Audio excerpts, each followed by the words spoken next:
মেঘাকে এবার সপাটে সমস্ত লোকেদের সামনে ইন্দ্রাণী গাঙ্গুলিকে অপমান করার জন্য ঠাটিয়ে এক চড় মারল কুসুম। হ্যাঁ বন্ধুরা, ভিডিও তাহলে একটি দেখতে থাকুন। যে মুহূর্তে কিনা মেঘা একের পর এক ইন্দ্রাণী গাঙ্গুলির বিরুদ্ধে অপবাদ এনে মিথ্যাচার করার চেষ্টা করতে থাকে, ঠিক সেই মুহূর্তে যখন কিনা মেঘা কুসুমকে বলতে থাকে যে বলো কুসুম বলো, স্পিক আপ, এটাই তোমার সুবর্ণ সুযোগ। এই প্রেস মিডিয়া থেকে শুরু করে সমস্ত লোকেদের সামনে তুমি রীতিমতো ইন্দ্রাণী গাঙ্গুলি আসল মুখোশটা টেনে ছিঁড়ে ফেলে দিতে পারবে এবং সকলের জানা দরকার যে ওরা তোমার উপরে কতটা চাপ প্রয়োগ করে তোমাকে বেঁধে রেখেছে চারদেওয়ালির মধ্যে এবং তোমাকে দিনের পর দিন ওরা কী পরিমাণে ব্যবহার করে চলেছে। ঠিক সেই মুহূর্তে যখন কিনা প্রেসের লোকেদের সামনে মেঘা ইচ্ছাকৃতভাবে যখন কিনা আং বাড়িয়ে গিয়ে বলতে থাকে যে আপনারা নিশ্চয়ই এটা ভাবছেন যে আমি কেন এই সমস্ত মিথ্যা অভিযোগগুলো আনছি, কারণ আমি যেহেতু ওদের সঙ্গে ডিল ফাইনাল করেই ফেলেছি, তাহলে ওদের বিরুদ্ধে কেন আমি এই সমস্ত উস্কানিমূলক কথাবার্তাগুলো বলছি তার একটা রিজন আছে। কারণ আমি কোনোভাবেই চাই না যে দিনের পর দিন একটা মেয়ে রীতিমতো নির্যাতনের শিকার হয়ে যাক। ঠিক সেই মুহূর্তে যখন কিনা প্রেসের লোকেরা বলতে থাকে যে তাহলে ম্যাডাম আপনি কী বলার চেষ্টা করছেন যে দিনের পর দিন ইন্দ্রাণী গাঙ্গুলি নিজের টাকা বাঁচানোর জন্য, নিজের কোম্পানির রেপুটেশন ধরে রাখার জন্য এবং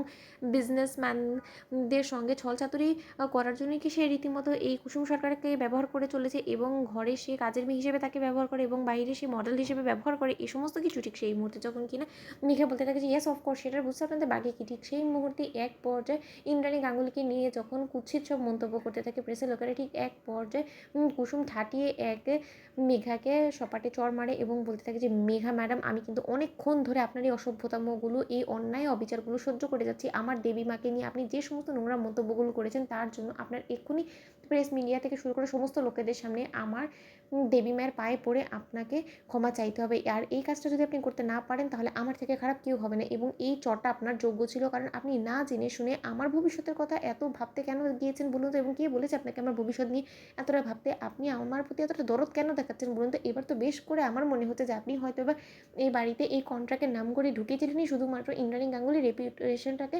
ধূলিসাৎ করে দিতে, মাটির সঙ্গে মিশিয়ে দিতে, তাই তো? আপনি তাহলে অবশ্যই ইন্দ্রাণী গাঙ্গুলির উপর প্রতিশোধ নেওয়ার জন্য এখানে এসেছেন, কিন্তু আপনার সঙ্গে ওনার কী শত্রুতা বলুন তো? এবার তো আমার সন্দেহ হচ্ছে যে আপনার বাড়িতে যে সমস্ত তথ্য প্রমাণগুলো আমি পেয়েছি সেটা সম্পূর্ণরূপে ঠিক ছিল এবং হুবহু মিলে গিয়েছে। আপনি রীতিমতো দেবলীনা ম্যাডামের এজেন্ট হয়ে বাড়িতে ঢোকার চেষ্টা করছেন, তাই তো?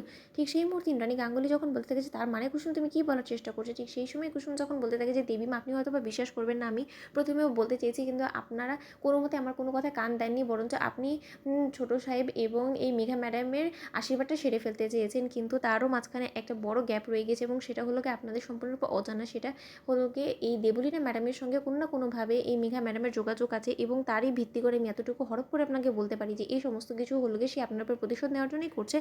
এবং কিছু একটা তো তাদের মধ্যে আত্মীয়তা ঘনিষ্ঠ সম্পর্ক আছে যেটা হয়তো বা মেঘা ম্যাডাম লুকিয়ে যাওয়ার চেষ্টা করছে এবং সেইখানে বদলা নেওয়ার জন্যই এ বাড়িতে ঢুকে পড়েছে, এটা আমি নিশ্চিত। তো বন্ধুরা লাইক এবং শেয়ার করে সাবস্ক্রাইব করতে ভুলো না।